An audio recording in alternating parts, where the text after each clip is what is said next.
喜爱台剧、热爱台剧的观众们，欢迎您来到 YouTube 的台剧情报室。第5名，最爱第8集。这一集比较沉闷，原本还以为尤天乐和小优能够相认，这样就能展开他们和方多米的三角关系，殊不知两人又好像装作不认识对方。其实为什么那么复杂？问一问，明明中主宰的13声就能把一切弄得水落石出。而这一集开始提到更多有关在中阴间发生的事，可能前几集没有提到太多，感觉有点突然。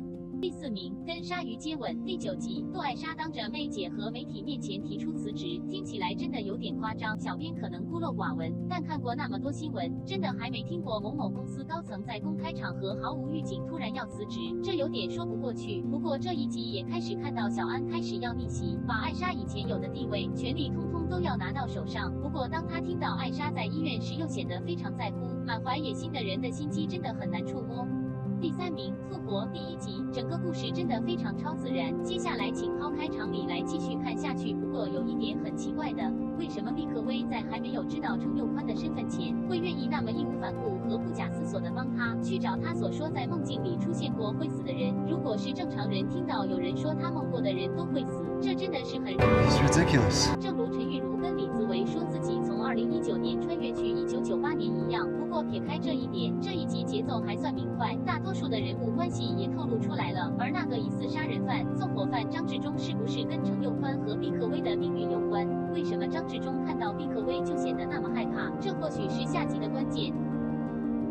第2名，76号恐怖书店捉迷藏。以前小的时候常常听到长辈说告诉我们不要随便讲鬼怪的事，小时候觉得这很不可思议，就像故事里的每个角色，他们都不信邪，觉得那些摩西娜都是用来吓唬人的，硬是要来找他出来证实他的存在。最后的结局究竟是鬼怪显灵，或者是真的火灾，没有一个确切答案，但却是他们5个人当中有人就因为要找鬼而消失在人世间。鬼怪这些事情真的好难说没有就没有，偏偏他就喜欢躲来躲去。人们也喜欢把它找出来去满足好奇心。之前在看《通灵少女》的时候，也看见仙姑很多时候就是要帮那些好奇想要找到鬼，但反而最后被鬼附上身的人驱鬼。当然这些有可能是心理作用，但不管如何都是因为人们相信它，却偏要发掘它，最后却被那些魑魅魍魉反过来找我们。第1名，镜子森林3。第9集10集最终回，这真的是一个伤感的结局。赢了公益，赢了新闻自由，换来的却是一个新闻先锋的消失。到了最终回，虽然侯方平还是死掉，但还好他死前留下的文章和资料也可以协助高明揭穿旺盛集团的阴谋。到了最后，剧里面出现的坏人也得到应有的制裁，高明也还是离开了火线新闻，成立福尔摩沙新闻网，和他的伙伴一起实现他长久以来追求的新闻自由和报道自主。这算是一个完满的结局。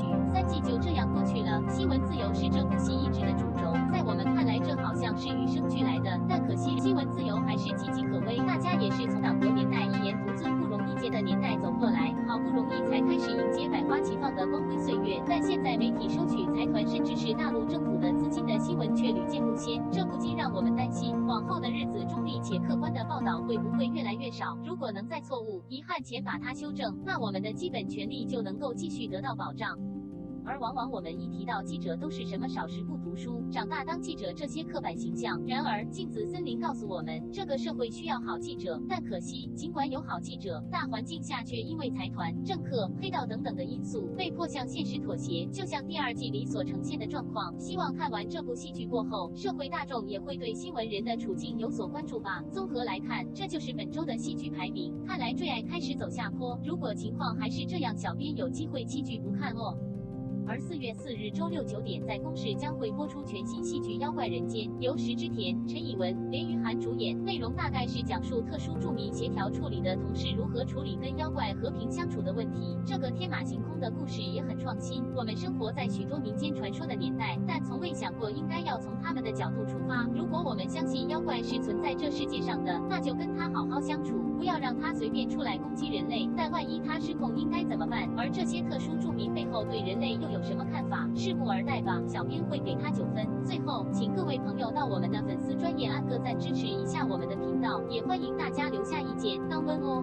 台剧情报室，我们下次见。